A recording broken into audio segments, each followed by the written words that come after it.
আরে বলো না, কি বলবে? বলো। বন্ধুরা, তোমাদের সবাইকে জানাই অনেক অনেক অনেক শুভেচ্ছা। নতুন বছরের হ্যাপি নিউ ইয়ার। বলো বলো, ঠিক করে বলো।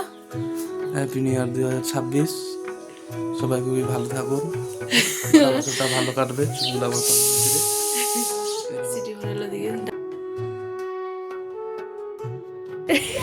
বলো বন্ধুরা হ্যাপি নিউ ইয়ার। বন্ধুরা হ্যাপি নিউ ইয়ার না পাদে নিউ ইয়ার।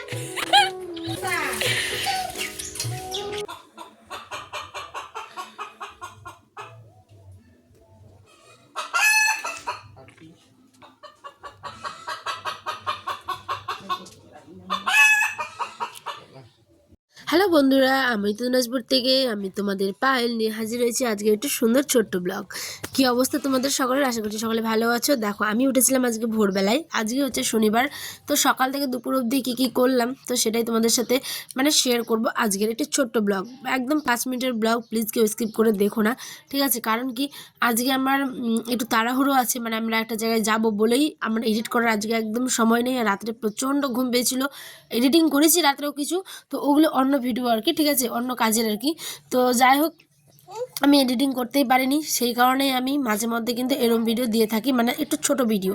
তাহলে কি এডিট করতে সময়টা কিন্তু অনেকটা বাঁচে। যেদিন আমার তাড়াহুড়ো থাকে বা আমার বাড়িতে অনেক কাজ থাকে, সেদিন আমি একটু ছোটোখাটোই ব্লগ দিই। তো যাই হোক, তোমরাও কি আমার মতো এরম করো যারা ভিডিও বানাও? দেখো, তোমার দাদাভাই সকাল হতেই চলে গেল হচ্ছে মাঠের দিকে কোদাল আর দাঁড়িয়ে নিয়ে। আর এদিকে দেখেছিলে সকালে ভোরে কত কুয়াশা, যখন বাতাস থাকবে তখন কিন্তু ওই দিন বিশেষ করে অনেকটা পরিমাণে ঠান্ডা হবে, ঠিক আছে? আর যখন দেখবে পুরো কুয়াশা বাতাস নেই, তাহলে কিন্তু রৌদ্র হবে। তো চলো এখন আমরা মাঠের দিকে যাই। আমি আর তোমার দাদাভাই গেছিলাম হচ্ছে গিয়ে মাঠের দিকে। এখানে একটু কিছু ধান চাষ হবে আমাদের, সেই কারণেই ধান লাগানোর আগে যে বিচন ফেলতে হয় সেই জায়গাটা। দেখো, আমরা বাড়িতে বসে, আপু দাঁড়াও আমি কথা বলছি না আম্মা। এই যে আয়ান সোনা আছে, বয়স দিচ্ছি এখন এখানে, আর আয়ানও কিন্তু এখানেই আছে। যাই হোক, ওকে বেদনা দিয়েছে, ওই খাচ্ছে। মা তো, তাই সব দিকে চিন্তা করতে হয়। চলো এবার বলি তোমাদের মেন কথাটা। দেখো, আমরা বাড়িতে বসে কত নানান ধরনের চাল খাই, তাই না বলো? কিন্তু গ্রামের লোকেরা কত রকম পদ্ধতিতে কষ্ট করে জল, কাদা, রোদ, বৃষ্টি, ঠান্ডা, কুয়াশা সমস্ত কিছু মাথায় নিয়ে কত মাঠে কাজ করে বলো তো। তার পিছনের যে পরিশ্রমটা, আমরা দোকানে যাই টাকা দিয়ে চাল নিয়ে চলে আসি, কিন্তু তার পিছনের যে পরিশ্রম, কষ্ট, সেটা হয়তো অনেকে জানে না। তাই আমি আমার ব্লগের মধ্যে ছোটোখাটো এই জিনিসগুলোকে তুলে ধরি, ঠিক আছে? দেখো এখানে আয়নার আব্বা কি বলে, মোড়ে পোকা টোকা না খায়। ও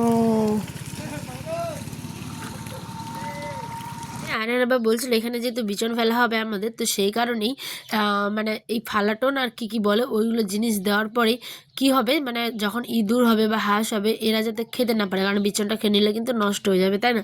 এর আগের একটা ভিডিওতে তোমাদের আমি এইগুলো দেখিয়েছি কীভাবে কি হয়েছে পদ্ধতিটা আর কি। তোমরা যারা আমার চ্যানেলে নতুন তারা গিয়ে একবার হলেও ভিজিট করে এসো। আর আমি এটা জিনিস জানি, তোমাদের সাথেও কি এরম হয় বলো তো? যেদিন আমি পরিপাটি গুছিয়ে সুন্দর করে একটা ভিডিও তৈরি করি, ওই দিন দেখবে ভিডিওতে ভিউ হয় না। আর যেদিন তাড়াহুড়ো করে এই ছোটোখাটো ব্লগগুলো দিই, ওই দিন দেখবে বেশ একদম ভিউ। আমার 500 সাবস্ক্রাইবারের 522 আজকের দিনে দাঁড়িয়ে, ঠিক আছে?